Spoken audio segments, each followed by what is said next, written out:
Bienvenue sur Anasio, le podcast pour une enfance protégée. Dans le précédent podcast, nous avons abordé les notions de stress et de syndrome général d'adaptation. Nous avons vu qu'il existe plusieurs niveaux de stress. La phase d'alarme, la phase de résistance et la phase d'épuisement. Aujourd'hui, je vous propose d'aborder une nouvelle thématique, la notion de stress liée au pervers narcissique. Nous aborderons quel est le type de stress lié au pervers narcissique, ainsi que les mécanismes pour générer ce stress. Je vous souhaite une bonne écoute.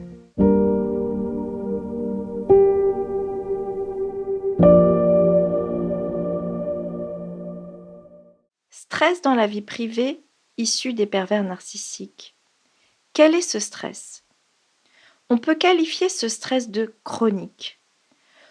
On peut avoir le sentiment qu'il y a avec un pervers narcissique des phases d'apaisement, mais dans les faits, le stress est la plupart du temps chronique. C'est le propre même de ces profils de maintenir le stress, mais il y a également un autre mécanisme qui est en jeu, celui de vous prendre votre énergie, d'où l'appellation de vampire énergétique. C'est le propre même de ces personnes d'installer ce stress, et le stress joue sur votre niveau d'énergie au vrai sens du terme. Nous y reviendrons avec un podcast spécifique avec les neurosciences.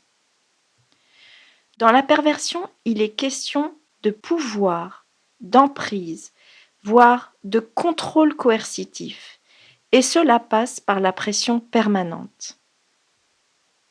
Ce stress est donc chronique. Mais il est également insidieux. Vous ne vous y attendez pas. Pourquoi ? Parce qu'il relève de plusieurs mécanismes. Et les mécanismes varient constamment en fonction des réactions de la victime. N'oublions pas que la perversion narcissique se joue dans la relation. Il faut être deux, un agresseur et une victime. Ce stress donc s'exerce dans la relation et va varier en fonction des réactions de la victime. Il va s'exercer à deux niveaux, au niveau du langage verbal et au niveau du langage non verbal. Commençons par le langage verbal.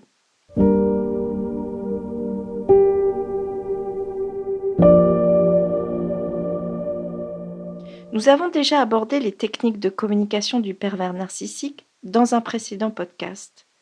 Je vous le mettrai en lien. Mais nous pouvons déjà retenir que certains mécanismes du langage verbal usent et abusent du stress. Il y a le mensonge, l'ambiguïté, la confusion qui installent un stress dans la communication. L'ambiguïté. Le pervers narcissique manie en permanence l'ambiguïté. Avec le pervers narcissique, le dialogue n'est pas possible. Pourquoi ? Parce que ses réponses sont toujours floues, de sorte que la victime est perdue.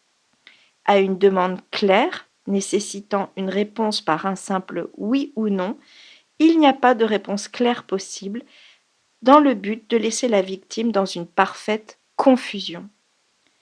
Combien de parents m'ont fait part de leurs difficultés sur les inscriptions aux activités extrascolaires au moment de la rentrée, sur les calendriers des congés pendant l'été, les calendriers, les horaires, les lieux pour les week-ends, sur les affaires des enfants et tout un tas de choses. Le dialogue n'est pas possible et il y a en permanence ambiguïté et cela génère du stress. Deuxième aspect dans la communication, la confusion. Le pervers narcissique aligne des arguments parfois sans aucun rapport avec le sujet de discussion pour embrouiller l'échange, au point que la victime finit par ne plus savoir quel était le sujet de discussion. Par exemple, la discussion peut porter sur les dates et horaires de congé pour obtenir un accord, et ça va déboucher sur les vêtements des enfants qui manquent, qui ne conviennent pas, ou tout un tas de problèmes. Le point de départ étant complètement oublié. Cela génère donc du stress pour la victime. Troisième aspect, le mensonge. Le pervers narcissique utilise constamment le mensonge. mais il va retourner les situations et les inverser en disant à la victime, quand la victime a détecté ce qui se jouait, qu'elle n'a rien compris, qu'il n'a jamais dit cela. Cela met à nouveau la victime dans le stress parce qu'elle est à nouveau mise dans la confusion. La culpabilisation après un double discours. Le pervers narcissique dit tout et son contraire. Par exemple, il va autoriser un enfant à regarder la télé, voire même il va lui donner la télécommande pour la regarder, puis d'un coup, dans la minute, il va venir lui crier dessus qu'il regarde la télé. C'est évidemment source de stress pour l'enfant qui n'y comprend rien. Autre aspect dans la communication verbale, l'injonction paradoxale, c'est-à-dire que le pervers narcissique donne deux consignes opposées dans un même discours pour obtenir ce qu'il veut de la victime sans qu'elle ne puisse faire appel à son libre arbitre. Prenons l'exemple d'un couple. La femme, qui est ici pervers narcissique, reproche à son mari que le couple va mal et que la discussion n'est pas possible. Le mari va alors proposer par exemple de discuter ensemble ou de se faire aider, de faire une thérapie de couple. La femme va alors réagir par la colère, lui crier dessus et lui reprocher ce que le mari vient de proposer. Le mari donc est perdu, il est sous stress, il ne sait plus quoi faire. La femme dit verbalement que ça va pas et donc sous-entend qu'elle veut arranger les choses, mais dans le fond, elle ne le souhaite pas. Dernier aspect dans la communication verbale, le questionnement sans fin. Le pervers narcissique utilise le questionnement sans fin pour contrôler la victime, qui va alors s'épuiser à argumenter, à se justifier, à répondre. La victime est sous stress et est prise dans un engrenage. Tous ces exemples, tous ces mécanismes de la communication verbale sont caractéristiques du type de communication verbale du pervers narcissique qui génère du stress. Mais le stress peut aussi résulter de la communication non verbale du pervers narcissique.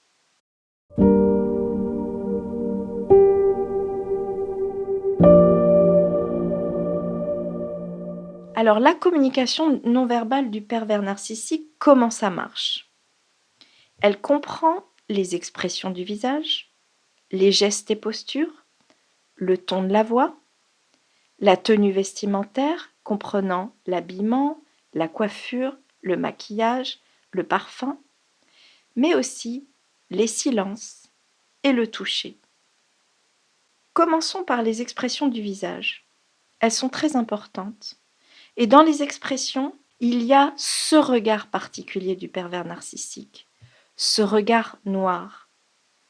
La personne est là, face à vous, elle apparaît, et tout d'un coup, au moment de la discussion, il y a ce regard spécifique du pervers, ce regard fixe, ce regard froid, ce regard noir.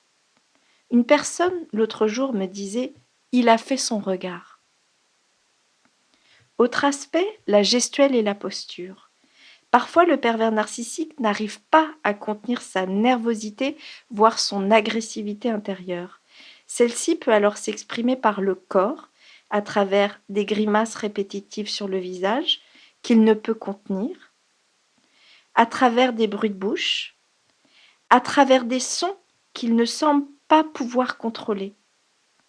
Une victime face à cela, et notamment un enfant, est bien évidemment sous stress, car il ne comprend pas ce qui se passe. Autre aspect encore, la tenue vestimentaire. Elle est importante. Elle est clé pour le pervers narcissique, parce que n'oublions pas que pour lui ou elle, tout se joue dans l'apparence. Le pervers narcissique est à la recherche du regard extérieur, pour séduire, pour contrôler. Donc ça comprend l'habillement, la coiffure, le maquillage, le parfum, ainsi de suite. Autre aspect encore dans la communication non verbale, le silence. Le pervers narcissique abuse du silence et même il peut passer des cris au silence total et ce dans la minute. Le silence est un point clé utilisé par le pervers narcissique. Une victime peut être sous le même toit avec un pervers narcissique sans que le PN ne lui adresse aucun mot, aucun regard pendant plusieurs jours. Prenons l'exemple d'un enfant, et cela va même rejoindre l'injonction paradoxale dont je parlais un peu plus tôt, où des messages opposés sont donnés. Prenons un enfant qui, pendant plusieurs heures, voire plusieurs jours, subit l'indifférence et le silence total de son parent pervers narcissique.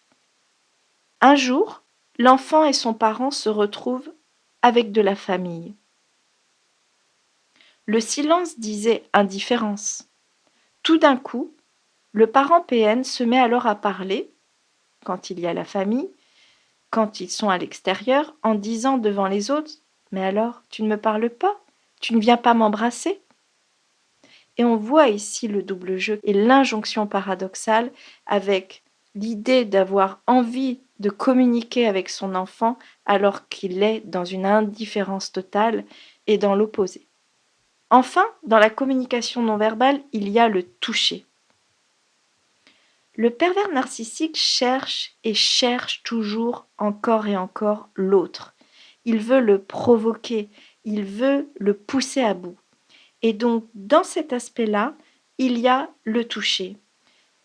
C'est l'exemple du parent qui va pincer, attraper, toucher son enfant, qui va lui dire « arrête ». Et plus l'enfant va demander à ce que ça s'arrête, et plus le parent va continuer pour maintenir son emprise.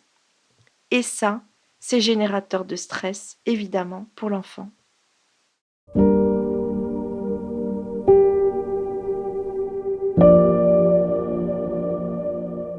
Nous avons abordé le langage verbal, le langage non verbal du pervers narcissique. Finissons par le comportement. Le comportement du PN, c'est ce besoin, et je viens d'en parler un petit peu, d'être omniprésent à l'autre, la victime, par tous les moyens. Une omniprésence physique, avec un besoin de contact, une présence à l'autre par les appels, une présence à l'autre par les mails, les recommander, par le fait de suivre l'autre, voire de le surveiller, ou même de le faire surveiller. Et cette présence inclut aussi les absences et les silences qui font partie des techniques d'emprise et de contrôle. La victime est donc bien évidemment sous stress et n'y comprend rien. Elle est prise dans une toile d'araignée, elle est sous stress et elle s'épuise. En conclusion, tous ces mécanismes, que ce soit le langage verbal ou non verbal du pervers narcissique et même son comportement, sont source de stress. Le stress, nous l'avons vu, c'est ce qui exerce une pression, une tension sur l'organisme. Et on peut dire que tous ces mécanismes engendrent du stress, qui au départ peut être sous forme d'alarme, puis ensuite de résistance, pour finir par l'épuisement, voire qui peut déboucher sur du psychotrauma. Pourquoi?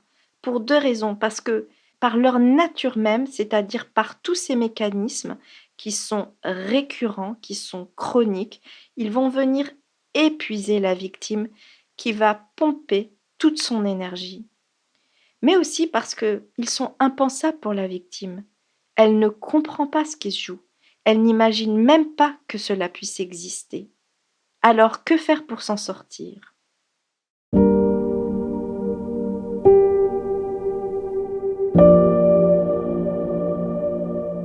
Pour une enfance protégée, c'est l'enfant au cœur du sujet, donc je donnerai des solutions pour les parents, mais qui servent également pour les enfants. Parce qu'un parent aligné, un parent qui est bien dans ses baskets, c'est aussi un soutien énorme pour son enfant. Alors, il me semblait important de partager déjà ces mécanismes pour que vous les connaissiez. Pourquoi? Parce que savoir, c'est déjà un premier pas.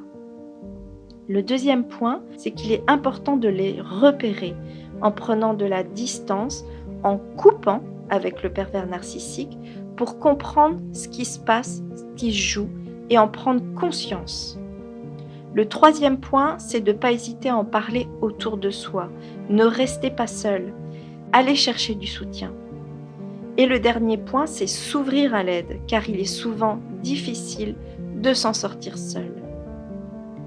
Dans tous les cas, il est question en tant que parent de revenir à soi, de prendre soin de soi et de reprendre son pouvoir, de retrouver son calme et de retrouver son énergie pour aller vers quelque chose qui est plus juste pour vous.